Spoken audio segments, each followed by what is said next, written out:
बौनी ननद। सुबह सुबह पूजा अपनी ननद प्रीति के कमरे में उसको उठाने के लिए आती है और देर तक सोता हुआ देख उसके ऊपर से कंबल हटाते हुए अपनी ननद से कहती है, सूरज सर पर आ गया, पर अभी तक तुम्हारे लिए सुबह नहीं हुई। अरे आज उठना भी है या नहीं? भाभी उठ रही थी मैं। उठ रही थी? ऐसा एक भी दिन नहीं आता कि बिना उठाए तुम उठ जाओ। भाभी आज तबीयत ठीक नहीं लग रही थी, इसलिए आज लेट हो गया। तुम्हारी तो रोज ही तबीयत खराब होती है, घर का काम जो करना होता है। ये नहीं कि भाभी पूरा दिन अकेले काम करती है तो कभी उनकी मदद करवा दूं। भाभी मुझसे जो भी होता है वो मैं कर तो देती हूँ, फिर भी आप मुझे रोज सुबह सुबह सुनाना शुरू कर देती हो। तुम्हें तो कुछ बोलना ही बेकार है। पता नहीं कब शादी करके अपने ससुराल जाएगी, पर इससे शादी करेगा भी कौन? इसके लिए तो इसी की तरह कोई बौना देखना पड़ेगा। प्रीति अपनी भाभी की बातें सुनकर बिना कुछ बोले बाहर जाने लगती है। तभी पूजा प्रीति को रोकते हुए उससे कहती है, ओ महारानी, ये तुम्हारा कंबल, इसे कौन उठाएगा? इतना कहकर पूजा वहां से चली जाती है। बेचारी प्रीति अपना बेड ठीक करने लगती है, जिसके बाद प्रीति घर का भी काम करने लगती है और खुद से कहती है, चलो घर का काम तो खत्म हुआ, अब कॉलेज के लिए तैयार हो जाती हूँ। वैसे भी आज बहुत लेट हो गई हूँ, एक क्लास तो पक्का छूट ही जाएगा आज। इतना कहकर प्रीति कॉलेज जाने के लिए तैयार होने लगती है तो वहीं पूजा किचन में काम कर रही होती है और खुद से ही बातें कर रही होती है। पता नहीं क्या करूं, प्रीति के लिए कोई ढंग का लड़का भी नहीं मिल रहा। जो भी मिलता है उसको उसकी हाइट की वजह से रिजेक्ट कर देता है। ऊपर से वरुण है जो मेरी एक नहीं सुनते। पता नहीं इसका घर कब बसेगा।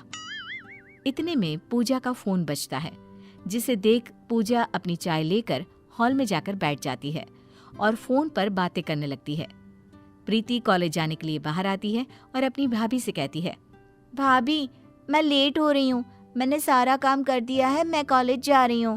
ठीक है, और सुनो टाइम से घर आ जाना, सारे कपड़े पड़े हुए हैं धोने के लिए। प्रीति बिना कुछ बोले वहां से चली जाती है और शाम को जब प्रीति घर आती है तो वो धुलने के लिए सारे गंदे कपड़े देखती है। प्रीति जाकर उन कपड़ों को धो देती है। कुछ देर बाद पूजा तैयार होकर बाहर निकलती है। तब प्रीति अपनी भाभी से पूछती है, भाभी आप इतनी रात को कहाँ जा रही हो? तुझसे मतलब? मैं कहीं भी जाऊं, कुछ भी करूं? अच्छा दरवाजा अंदर से बंद कर लेना। हो सका तो मैं रात को घर ना आ पाऊं, क्योंकि आज मैं अपनी फ्रेंड के घर जा रही हूँ। पर भाभी उस बारे में आपने भैया से पूछा? आपको पता है ना, भैया को रात में किसी का भी दूसरों के घर रुकना पसंद नहीं है। उनको और मुझे आपकी चिंता रहती है। अगर तुम चुगली ना करो तो वरुण को मैं संभाल लूंगी, पर नहीं, जितना बड़ा तुम्हारा कद नहीं उससे ज्यादा तो तुम्हें उछलना होता है। मेरी कोई लाइफ नहीं है क्या? तुम कॉलेज के बहाने और तुम्हारे भैया ऑफिस ट्रिप के बहाने घूम लेते हो, और मैं तो इस घर में ही रहती हूँ। मेरा दम नहीं घुटता क्या? इसलिए अगर मैं एक दिन अपनी फ्रेंड के साथ बाहर जा रही हूँ तो इसमें बुराई क्या है? भाभी रात को आप बिना बताए जा रही हो, कल को आपको कुछ हो गया तो मैं भैया को क्या जवाब दूंगी? कोई जवाब देने की जरूरत नहीं है। रोटी बनी हुई है, खाना खाकर सो जाना। वरुण से मैं खुद बात कर लूंगी। इतना कहकर पूजा अपनी दोस्त के साथ घूमने के लिए निकल जाती है, पर बेचारी प्रीति रोती रहती है।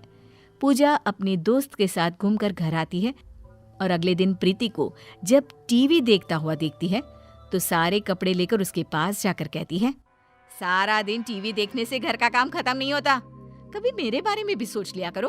अरे थोड़ी मेरी भी मदद करवा दो काम में। भाभी सारा काम तो करती हूँ, बस मुझसे जो काम नहीं हो पाता वही मैं छोड़ती हूँ।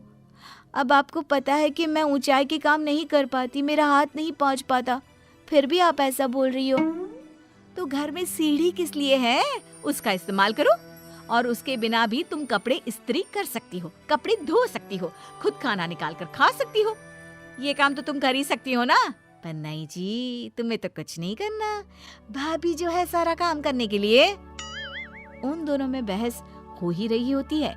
तभी प्रीति के फोन पर उसके भैया का फोन आता है और पूजा प्रीति से पूछती है, किसका फोन है? अब भैया का फोन है। वरुण को कल के बारे में कुछ मत बताना। फोन उठाते हुए प्रीति कहती है, हेलो, हाँ भैया ठीक हूँ मैं, आप बताओ। भाभी कहाँ है तेरी? यहीं बैठी है, दे रही हूँ। लो भाभी फोन। हेलो, कब आओगे वरुण आप? आपको गए कितना टाइम हो गया, जल्दी आ जाओ ना बस। हाँ मैं आ ही रहा हूँ, 2-3 में आ जाऊंगा। अच्छा प्रीति ठीक है ना?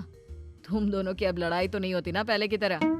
नहीं जी, सब ठीक है, बस आप आ जाइए। इतना कहकर वो फोन रख देती है। ऐसे ही कुछ दिन और बीत जाते हैं। एक दिन प्रीति अपनी भाभी से कहती है, भाभी मैं आज बहुत लेट हो रही हूँ, मैं कॉलेज से आकर काम में आपकी मदद करवा दूंगी। प्रीति ये सब बोल रही होती है, पर फिर भी पूजा उसकी किसी भी बात का जवाब नहीं देती और प्रीति अपनी भाभी के कमरे में जाती है, जहाँ वो पूजा को सोते हुए देखती है। ये देखकर पूजा को उठाने के लिए उसका हाथ पकड़कर हिलाती है, तो वो देखती है कि पूजा का हाथ बहुत गर्म है। ये देखकर प्रीति खुद से कहती है, अरे भाभी को तो बहुत ही ज्यादा बुखार है। एक काम करती हूँ, मैं आज कॉलेज से छुट्टी ले लेती हूँ और भाभी की देखभाल करती हूँ। अभी तो दवाई लाकर दे दूँ। दवाई खाने के बाद जैसे ही भाभी को आराम मिलेगा, मैं इन्हें डॉक्टर के पास ले जाऊंगी। इतना कहकर प्रीति अपनी भाभी का ख्याल रखने लगती है। भाभी उठो, दवाई ले लो। तुम कॉलेज नहीं गई आज? नहीं, आज मैं घर पर रहकर सारा काम कर लूंगी। आज ना आप आराम करो बस। पर तुम काम कैसे करोगी? तुम्हारा हाथ नहीं पहुंच पाता और आज किचन की सफाई भी करनी थी। भाभी मैं सब कर लूंगी, आप बस आराम करो। प्रीति अपनी भाभी को दवाई खिलाती है और आराम करने को बोलती है। तब पूजा कहती है, प्रीति मेरे सर में बहुत तेज दर्द हो रहा है। लाओ भाभी मैं दबा देती हूँ। इतना कहकर वो भाभी का सिर दबाने लगती है और उसकी ये सेवा देखकर पूजा उससे कहती है, प्रीति रुक। क्या हो गया भाभी? तुम मेरे बारे में कितना सोचती हो, फिर भी मैं तुमसे लड़ती रहती हूँ। तुम्हें तुम्हारी छोटी हाइट के लिए सुनाती रहती हूँ। मुझे माफ कर देना प्रीति। कोई बात नहीं भाभी, वैसे भी आपका हक है मुझे डांटने का, क्योंकि मुझे पता है आप नारियल की तरह ऊपर से कठोर और अंदर से नरम दिल के हो। आप मुझसे माफी मत मांगो। आप जितना मुझसे लड़ती हो उससे कहीं ज्यादा तो मेरे बारे में सोचती भी हो। इतने में वरुण भी आ जाता है और उन दोनों का प्यार देखकर खुश हो जाता है, जिसके बाद वो तीनों खुशी से रहने लगते हैं। कहते हैं ना, जहाँ 4 बर्तन होते हैं वहाँ सनसनाहट तो होती ही रहती है।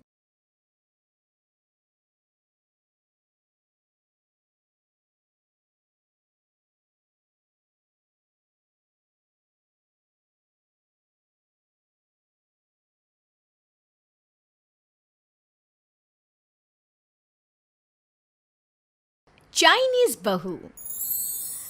चाइनीज बहू हमारी याद तो है ना आपको? भूले तो नहीं ना? हाँ भाई, थोड़ी देर में ही सही, लेकिन चाइनीज बहू की कहानी आ ही गई। क्या हो रहा है ये देश में? चाइना ने तो आतंक ही मचा रखा है। अरे क्या हो गया, क्यों चाइना को कोसता रहता है? भूल मत, तेरी ससुराल चाइना की ही है। हाँ माँ, पर ये देखना, लड़ाई झगड़े, ये बीमारी, ऊपर से ये देश कितना चालाक है। अंदर न जाने क्या क्या करता रहता है। तभी अंदर से बहू की चिल्लाने की आवाज आती है। अरे क्या हो गया बहू, क्यों चिल्ला रही है? माँ जी, ये देखिए, ये रूस ने यूक्रेन की हालत क्या कर दी है। ऊपर से चाइना में 2 बड़ा लॉकडाउन लग गया है। माँ जी, अब क्या किया जाए? अरे तो तुम लोगों को क्या परेशानी हो रही है, मैं तो यही नहीं समझ पा रही हूँ। वो क्या है ना माँ, हम लोग चाइना जाने की सोच रहे थे। सांगसू के भाई की शादी है। तो क्या? अरे कौन सा उन लोगों के यहाँ भाई घोड़ी चढ़ता है जो बहन काजल लगाकर नेक लगी? माँ जी, उसकी आंखें बहुत छोटी छोटी है, उसमें या तो पुतली रह सकती है या काजल।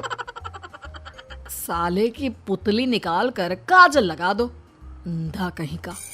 क्या क्या बोले तुम मेरे भाई के बारे में? अरे नहीं नहीं बहू, वो तो बोल रहा था कि तुझे नेग मिल जाएगा। हैं, बहन है ना तू उसकी। नहीं नहीं माँ जी, मैं सब समझती, ये मेरे भाई का मजाक बनाते रहते। कितना सीधा है मेरा भाई, बिल्कुल छिपकली जैसा। नहीं नहीं बहू, सीधा गाय जैसा होता है। सही पकड़े हैं माँ जी। हाँ, तो मेरे भाई की शादी है, मैं चाइना जरूर जाऊंगी। तभी एक पड़ोसन आ जाती है।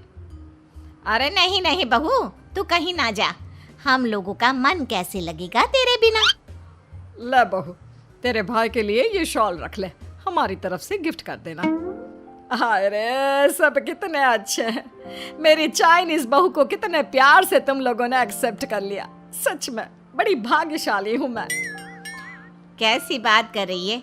ये तो हम लोगों के देश की एक खूबसूरती है कि हर किसी को दिल से अपना लेते हैं, बस वो भी दिल से हमें अपना समझे। कैसी बात कर रही हैं आंटी जी? मेरे लिए आप सब सासू माँ जैसी ही हैं। मुझे भारत बहुत अच्छा लगता है, ये सबसे अच्छा देश है। मेरा भारत महान। वैसे भी लड़के की शादी जहाँ होती है वो तो वहीं की हो जाती है ना। जीती रे बहू, सही बोल रही है। औरत तो होती ही पानी की तरह है, जो जहाँ जैसे रखे वैसी ही शेप ले लेती है। आंटी जी, ये थोड़ा सा ज्यादा हो गया, समझ नहीं आया। नो प्रॉब्लम, मैं चाय बना कर लाती हूँ। फिर क्या, वो दिन भी आ जाता है जब बेटे बहू को चाइना जाना पड़ता है। वहाँ जाकर बहू का भाई कहता है, मेरे बहन आ गए, मेरी बहन आ गई। मैंने सबको बोला कि सब हिंदी में बात करेंगे, नहीं तो बहन नाराज हो जाएगी। थैंक्स बॉय, हिंदी मेरी भाषा है। आप मुझे उसमें बात करना अच्छा लगता है। आपने जीजा जी से मिलो। ओ बहन, तुम अंदर चलो। सभी बहू को अंदर लेकर चले जाते हैं, लेकिन सांगसू का पति, वो तो बेचारा चाइना के ससुराल के आंगन में अकेला खड़ा रहता है। काफी देर तक जब कोई उसे नहीं पूछता तो वो माँ को घर पर फोन करता है। हाँ बेटा, पहुँच गए ना कुशल मंगल? हाँ माँ, लेकिन सांगसू पता नहीं कहाँ है। वो तो अंदर गई है, तब से बाहर आई ही नहीं। अरे कैसी बात कर रहा है? तो तू अंदर चला जा, तू बाहर क्यों है? अरे दामाद है तू वहाँ का, उन लोगों ने तुझे बिठाया, चाय पानी कुछ नहीं पूछा? नहीं ना माँ। तभी सामने से सांगसू आती है। क्यों आप अभी तक तैयार नहीं हुए? और ये बैग लेकर क्यों कमरे से बाहर आए? इसे वहीं रख देते। कमरा? कौन सा कमरा? अरे कैसी बात कर रही हो? जब से तुम अंदर गई हो मैं बाहर ही तो खड़ा हूँ। बहू को बहुत हैरानी होती है और गुस्सा भी आता है। तभी उसका भाई और माँ आ जाते हैं। और सांगसू, अंदर खाना लग गया है। पहले ये बताओ कि मेरे पति को किसी ने खाना या पानी क्यों नहीं पूछा? वो भारत से ससुराल पहली बार आया है, वो भी मेरे कहने पर। उनकी इज्जत क्यों नहीं की? देख बेटी, तूने जबरदस्ती जिद में शादी की थी तो हम लोगों ने कर दी, लेकिन अब तुम ये सोचो, पूरी चाइना में मैं इस इंडियन को अपना दामाद बताऊं? So sorry. हाँ सांगसू, और तुम भी चुप रहना, नहीं तो वो लोग मेरी शादी तोड़ देंगे। ओह, ऐसी बात है। कोई बात नहीं, मैं बाहर होटल में रह लेता हूँ, तुम वही करो जो ये लोग चाहते हैं। कैसी बात कर रहे हो? शादी के बाद पति जैसा भी हो, जो भी हो, पति होता है। वैसे भी तुम्हारे पूरे परिवार ने, सबने बिना सोचे मेरा साथ दिया, मुझे एक्सेप्ट किया, प्यार किया। मैं अपने देश में आपको अकेला कैसे छोड़ सकती हूँ? ये हिंदी फिल्म का ड्रामा बंद करो, मैं अब ये बर्दाश्त नहीं करूँगी। चुपचाप अंदर चलो, नहीं तो ये शादी वादी यहीं खत्म करके इसे अकेले ही इंडिया जाना पड़ेगा। कैसी बात कर रही हो माँ? ये मेरे पति हैं। है नहीं था, हम लोगों ने यहाँ वकील को बुला लिया है, जिसके बाद अब तेरा तलाक करा के हम यहाँ के चाइनीज लड़के से तेरी शादी करा देंगे। अरे कैसी बात कर रहे हो? हम तो यहाँ तुम्हारी शादी के लिए आए थे। नहीं नहीं, मैं सांगसू के बिना नहीं रह सकता हूँ। हाई वोल्टेज ड्रामा होने के बाद से ही सारा माहौल खराब हो जाता है कि तभी एक लड़की आती है। मैंने सारा इंतजाम कर दिया है। सांगसू की शादी का मंडप परसों लग जाएगा, तब तक इसके पति को कमरे में बंद कर देते हैं। सभी सांगसू के पति का हाथ बांधकर उसे कमरे में बंद कर देते हैं। ये क्या कानूनी है? आप लोग मेरे पति के साथ ऐसा नहीं कर सकते हैं। मैं किसी से शादी नहीं करूंगी, ये साफ बात है। पहले मैं अपनी शादी करूं, फिर तेरी भी शादी करवा दूंगा। सब कुछ तय हो जाता है। भाई की शादी हो जाती है। फिर वो दिन भी आ जाता है जब सांगसू की शादी वो लोग जबरदस्ती करने के लिए उसे मंडप पर ले जाते हैं। ऐसा मत करो, ये मेरी बीवी है। मैं किसी से शादी नहीं करूंगी। कैसे नहीं करेगी शादी? शादी तो तेरा बाप भी करेगा। हो मैं करूंगा शादी। प्लीज कोई मेरी शादी किसी अच्छा औरत से करवा दे। चुप, बिल्कुल चुप। फिर माँ सांगसू और उसके पति से कहती है, तुम लोगों का बच्चा मेरी कैद में है। अगर तुम लोगों ने कोई भी होशियारी की तो मैं इस बच्चे को मार दूंगी। दोनों माँ का रूप देखकर हैरान हो जाते हैं। बच्चे की खातिर दोनों शांत हो जाते हैं और शादी की रस्में शुरू हो जाती है कि तभी सांगसू की सास पुलिस के साथ आ जाती है। माँ, ससुर माँ आ गई, मेरी माँ आ गई। माँ प्लीज हम लोगों को बचाकर वापस ले चलो। पुलिस सभी को गिरफ्तार कर लेती है। बेटी के बच्चे को मारने की धमकी तो कोई चुड़ैल ही दे सकती है। अरे तो ये चुड़ैल ही तो है। ये सही बोल रहे हैं, ये औरत किसी चुड़ैल से कम नहीं है। तभी उन लोगों का बच्चा भी आकर सांगसू के गले लग जाता है। माँ, तू सही समय पर आ गई, लेकिन तुझे कैसे पता चला कि यहाँ ये सब हो रहा है? बेटा, ये चाइनीज लोग ना होते ही धोखेबाज हैं। इन लोगों पर मुझे भरोसा नहीं था, इसलिए मैंने तेरे फोन को हमेशा के लिए मेरे फोन से अटैच कर दिया था, जिससे तेरे आसपास होने वाली सारी बात मैं सुनती रहूं। उस दिन भी मेरी तेरी बात हो रही थी तो तेरा फोन ऑन था, मैं सब समझ गई थी। मुझे माफ कर दो। नहीं, बिल्कुल नहीं। चलिए माँ जी, इंडिया वापस चलते हैं। आज के बाद मैं यहाँ कभी नहीं आऊंगी।